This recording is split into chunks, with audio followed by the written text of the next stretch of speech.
The human brain has got a specially developed part called the prefrontal lobe of the neocortex. The prefrontal cortex enables us to do the more difficult thing. In other words, it gives us the ability that this is pleasurable, but I'll not do it. This is boring, and yet I will do it. So the trick then is to utilize the power of the prefrontal cortex in reconfiguring our mind. How do you do that? See, this prefrontal cortex is very much like a muscle. This was an interesting discovery that researchers came to. Just like your muscles get fatigued with usage, your willpower also gets fatigued. If you wish to do push-ups, the first one is easy, then slowly after 5 it's getting a little difficult, and after 10 you're struggling, and then you say, the muscle is exhausted. So this prefrontal cortex, our willpower, also when we exert it, it becomes fatigued. Now common sense says it should not become fatigued, but it does. Very much like the muscles. There was a researcher called Roger Baumeister in Germany. He set up this willpower test. Now, researchers have their techniques of testing willpower. They will give you a puzzle to solve, which is actually unsolvable. But you don't know it is. So you keep on trying, and then they measure after how many minutes did you give up. A check of your willpower.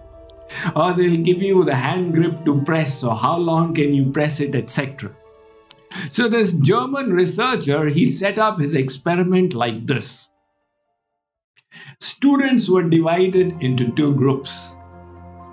Students from the first group would be taken to room A, where there were hot, aromatic cookies, but there were also bland radishes, and the students were instructed, you are not to eat the cookies. They would be left there for 20 minutes. Now, the researchers would watch from the window. Many of the students would pick it up, seeing themselves in the private room. They would pick it up. None of them actually ate it, but the willpower got exhausted. And then they were taken for the willpower test to solve the puzzle. On the average, they gave up after 7 minutes. Students from the second group were taken to room B, where there was no willpower test. They would walk there, eat as many cookies as you like. And then they were subjected to the test. On the average, they lasted 20 minutes, while the other group's average was 7 minutes. So researchers realized they had exhausted their willpower in this activity, and that is the reason why they had less remaining for the test. Now that has an important relevance to our lives. When we wake up in the morning, our willpowers are fully intact. But then as you go through the day, negotiating the terrible Bay Area traffic, the mind complains, you force the mind, a little bit of the willpower gets worn out. And then if you have a grumpy boss and he keeps shouting at you and you wish to shout back but control yourself, again the willpower is fatigued there. And by the time people finish their work, their willpower is very little. And that explains why couples, husband and wife, when they both go to work, in the evening very often they fight. Because they have got no willpower remaining to tolerate the bad behavior of the other. On the other hand, if one is a housewife, then she has her willpower intact. No matter how he behaves, I will tolerate it. So social researchers realize that this is also like a physical muscle. But that has an interesting corollary. Like the muscles can be developed, your self-control can also be developed. You see, that's how the brain works. If you do mathematical activities for 2 hours every day, the portion of your brain that is required for math is getting engaged on a daily basis. So it starts packing more and more gray matter there, making it easier for you to do your mathematical work. If somebody is doing juggling on a regular basis, that portion of the sensory motor region required for juggling is getting engaged and it gets packed with gray matter. That's the nature of the brain. So, the willpower can also be enhanced by practicing it. This is an important conclusion. The more you practice self-control, the better you will get at it. It's so simple. So every time you ward off a distraction, it becomes easier and easier and easier. In other words, you have the urge to scratch, but you say, okay, my willpower challenge will be that the urge is there, but I will not scratch.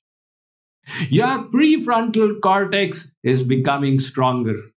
And that willpower enhanced in one area can be used in every area of your life. However, to conclude, I will give you one of the best ways to enhance your willpower. And what is that? Meditation. Meditation is one of the most powerful techniques to enhance your self-discipline and self-control. Remember, I said the prefrontal cortex has 3 portions to it. I want, my goal, awareness of it. I won't, I will not do this. I will do this. In your endeavor for meditation, all 3 of these faculties get exerted. Because in meditation, you are aware, this is what I need to focus upon.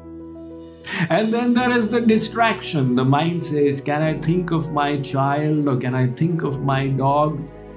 That will give me more pleasure. But then, with your intellect, you control the mind. No, come back here. You are exerting these 3 faculties in meditation. The consequence? You are enhancing your ability for self-control.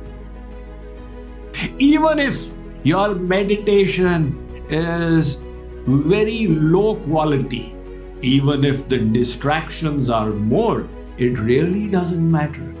Because your endeavor to meditate is an exercise in self-control. So, researchers have discovered that a regular practice of meditation has the ability to change the configuration of your brain in merely 21 days. And when you develop those kinds of habits, in other words, what then is required is to utilize your willpower to create a beneficial habit. And once the habit kicks in, it becomes automatic. So the trick then, just like when NASA puts, satellites in space, the maximum energy, fuel is consumed in the beginning of the flight. And after that, it becomes easier and easier and easier. Once the force of gravity is broken. Similarly, we have the gravitational pull of previous habits. So exert yourself with the strength of purpose, with the understanding that this is an important ability to develop, and force yourself initially until it becomes a habit. And once it does, you will find that your quality of life has improved with your ability to do deep work. So this is the reconfiguring of the mind, the network of the mind that I wanted to share with all of you. Thank you all very much.